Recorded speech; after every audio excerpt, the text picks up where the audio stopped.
제목이 너희가 먹을 것을 주라라는 말씀입니다. 너희가 먹을 것을 주라. 예수님은 제 아들을 파송하시면서 세 가지를 명령하시죠. 그 첫 번째가 여행을 위해서는 아무것도 가지지 말라.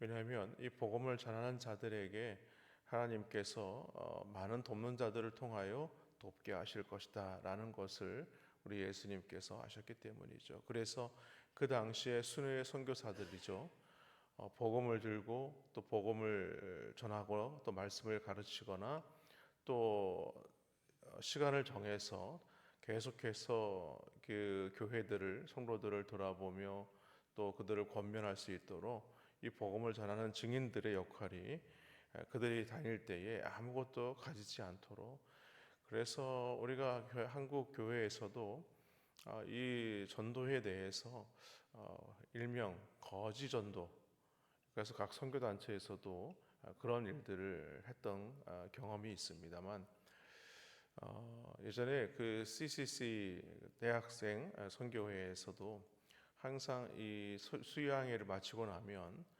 일정 기간 이 거지 전도를 하게 합니다. 그래서 빈손으로 아무것도, 지갑도 아무것도 가지지 않습니다. 걸어 다니다가 또 차를 태워주면 차를 타고 가고, 또 남의 집에 가서 복음을 전하면 또 그 집에서 또 남은 음식도 같이 나눠 먹고, 그런 식으로 해서 사역을 감당하게 하죠. 그 발단이 바로 오늘 이 본문에서 시작된 거라고 할 수 있습니다. 두 번째 명령은 오늘 4절 말씀이죠. 어느 집에 들어가든지 거기서 머물다가 거기서 떠나라. 그래서 세 번째가 바로 이 심판의 메시지를 선포하는 것입니다. 제자들이 복음을 전할 때에 그 복음을 거절하는 자들에 대해서 어떻게 해야 되느냐? 너희 발에서 먼지를 털어버려라. 근데 사실은 이 먼지를 털어버린다는 것은 어떤 의미를 가지고 있느냐? 유대인들이 이방인 지역을 지나가게 되면, 말하자면은 세상 말이죠.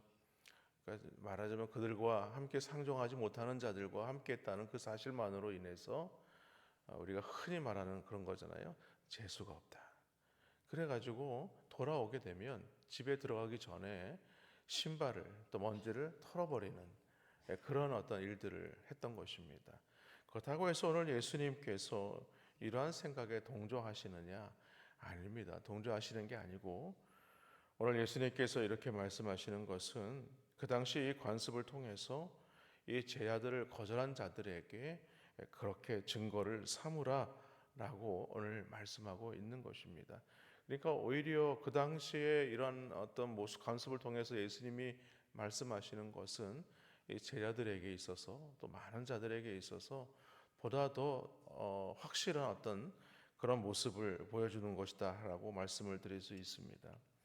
그런데 제자들이 복음을 전하는 곳에 오늘 말씀 보니까 놀라운 역사가 나타나게 됩니다. 6절 말씀에 보니까 제자들이 나아가 각 마을에 두루 다니며 곳곳에 복음을 전하며 병을 고치더라라고 말씀하죠. 예수님의 제자들을 통해서 여러 놀라운 능력이 나타나게 되었습니다. 그런데 이 말이 헤롯의 귀에까지 들리게 된 것이죠. 당연히 이 소식을 들은 헤롯과 관리들은 두려워할 수밖에 없었습니다. 왜냐하면 오늘 말씀해 보니까 그 전하는 이 메시지가 세례 요한의 메시지거든요. 그런데 이 헤롯은 어떤 사람인가? 이 세례 요한을 옥에 가두어서 나중에 목을 베어 죽인 자가 바로 이 헤롯입니다. 그런데 헤롯이 동일하게 전했던 그 복음을 오늘 누군가가 다시 이 복음을 똑같이 전하고 있는 모습을 듣게 되었고, 또 거기에는 놀라운 병고침의 역사들이 나타나고 있다라는 것을 오늘 보여주고 있는 것입니다. 그래서 어떤 사람은 세례 요한이 죽음에서 다시 살아난 것이 아닌가, 또 어떤 사람은 엘리야가 아닌가, 또 어떤 사람은 선지자 중에 한 사람이 아닌가, 뭐 이런 식으로 얘기를 하니 궁금했던 것이죠. 그리고 이후에 예수님은 이 제자들과 함께 다른 곳으로 갈릴리 바다를 건너서 이 벳세다라는 지역으로 가게 됩니다.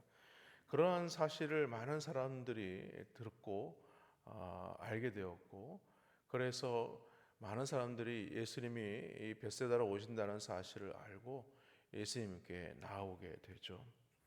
예수님은 이 모양 저 모양으로 또 상한 마음으로 또 상한 몸으로 나오는 모든 사람들을 불쌍히 여기셨습니다. 그런데 문제는 그날 이 날이 저물어 가기 시작한 거예요. 날이 저물어 간다는 것은 이제 이 사람들이 저녁을 해결해야 하는 그런 문제가 있다는 것이죠. 그러니까 식사가 걱정이 된 거예요. 그래서 제자들은 예수님께 말씀을 드리죠. 예수님, 지금 이제 저녁이 되니까 이 사람들로 하여금 저녁을 해결할 수 있도록 좀 돌려보내세요. 각 마을로 돌려보내세요. 라고 얘기를 합니다. 하지만 이 베세다라는 것은요, 빈들이었기 때문에 그곳에서 마을로 가는 것도 쉽지 않았고 또 음식을 구한다는 것도 결코 쉽지 않은 그런 상황이었습니다. 그런데도 예수님은 제 아들에게 이렇게 말씀하죠. 갈 곳 없다. 너희가 먹을 것을 주어라. 이렇게 말씀하세요.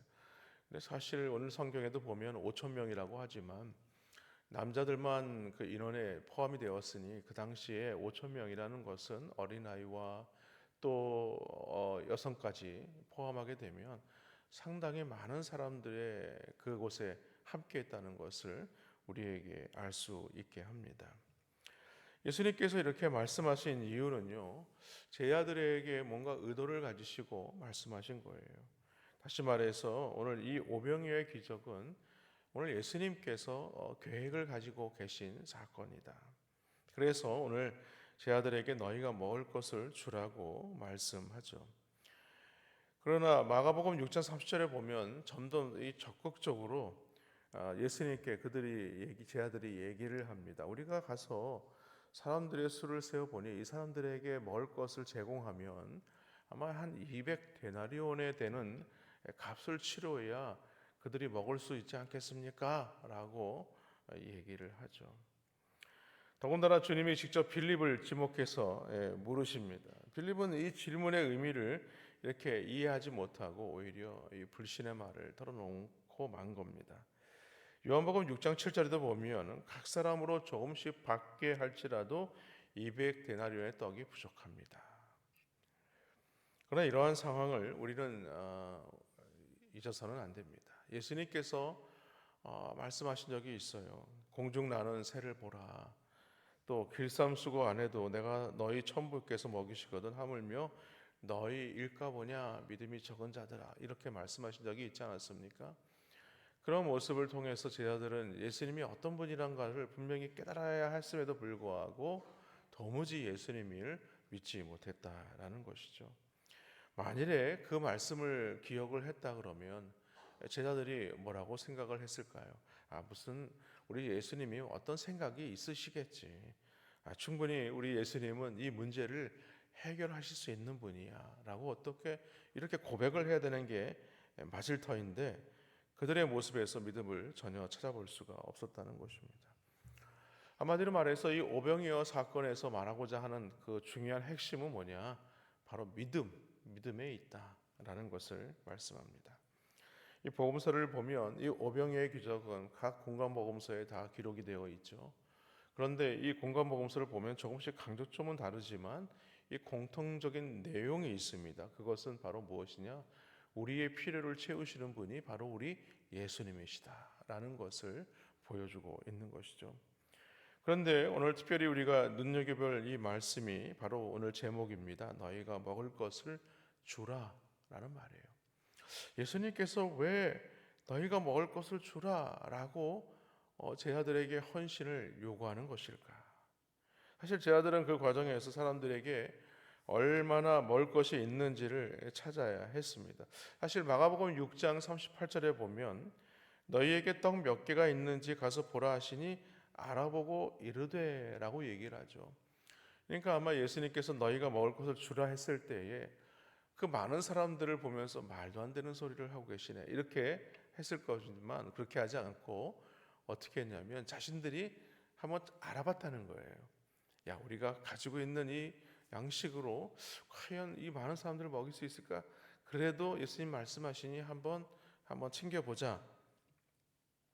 그리고 요한복음 6장 9절에 보면 안드레가 이렇게 말씀하고 있죠. 여기 한 아이가 있어 보리떡 5개와 물고기 2마리를 가지고 있나이다.